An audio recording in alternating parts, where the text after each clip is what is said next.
কুরবানি যে আমরা করি, গরু ছাগল কুরবানি দেই, আমরা তো ফিলিংসই বুঝি না যে আসলে আমরা কি করতেছি, কেন করছি, কার স্মৃতিতে করছি, না করলে কি হতো।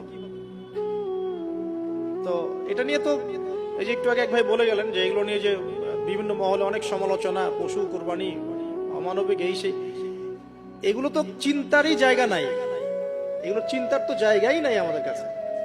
কারণ এখানে সবচেয়ে বড় কথা ছিল নিজের জীবন কুরবানি করা, নিজের জীবনটা কুরবানি করা। নিজের জীবন না আছে, আল্লাহ আমার কাছে একটা খাসি চেয়েছেন, একটা গরু চেয়েছেন, একটা বাহিমাতুল আনআম চেয়েছেন। এখানে তো আমার নিজের জীবনটাই দেওয়ার কথা ছিল, ওটা না নিয়ে আল্লাহ পাক বলেছেন যে বাহিমাতুল আনআম একটা দিলেই হবে। তোমার কাছে ওটার গোশতও চাই না, চামড়াও চাই না, কিছুই চাই না, তাকওয়াটুকু চাই।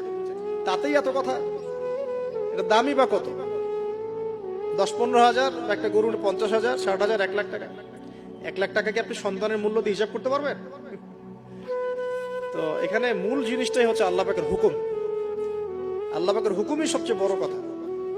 আল্লাহ পাকের হুকুমের ফলেই নেকি হয়, অন্য কোনো কাজে নেকি। আল্লাহ পাক হুকুম দিয়েছেন বলেই। একটা এক্সাম্পল দিয়ে যার সামনে যাব। হাজিরা মিনায় রাত কাটাবে না, মিনায় এমনিতে হারাম শরীফে নামাজ পড়লে কত নেকি হয়? 1 রাকাত নামাজ পড়লে 1 লক্ষ নেকি হয়। মানে 1 ওয়াক্ত নামাজ পড়লে 1 লক্ষ ওয়াক্তের নেকি। হারামের কথা বলছে, কাবার কথা বলছে। আর মদিনায় তো 1000। তো কাবা ঘরে নামাজ পড়লে এত নেকি হয়। আল্লাহ রাব্বুল আলামিন এখান থেকে হাজিদেরকে বলেছেন যে মিনায় গিয়ে রাত কাটাতে হবে। এখানে হুকুমটা কি? মিনায় গিয়ে রাত কাটাতে হবে, এটা হজের একটা কাজের মধ্যে অন্তর্ভুক্ত। মিনায় গিয়ে রাত কাটাতে হবে। আর কেউ যদি মনে করে যে মিনায় গিয়ে তো নামাজ পড়লে তো 1 লক্ষ রাকাত নেকি নাই, হারাম শরীফে নামাজ পড়লে 1 ওয়াক্ত পড়লে 1 লক্ষ ওয়াক্তের নেকি হয়, তা আমি হারামেই থেকে যাই, মিনায় যাব না, ও কি নেকি পাবে না? ওর হজই হবে না। এখানে নেকিটা বড় কথা না, বড় কথাটা কি? আল্লাহর হুকুম। আল্লাহ পাকের হুকুমের পিছনে কি নেকি আছে এটা আমি সংখ্যা দিয়ে কাউন্ট করতে পারবো না। আল্লাহ পাক হুকুম দিয়েছেন মানে সেখানে ইনফিনিটিভ নেকি আছে, ওটা 1 লক্ষ, 2 লক্ষ, 5 লক্ষ দিয়ে হিসাব করা যাবে না।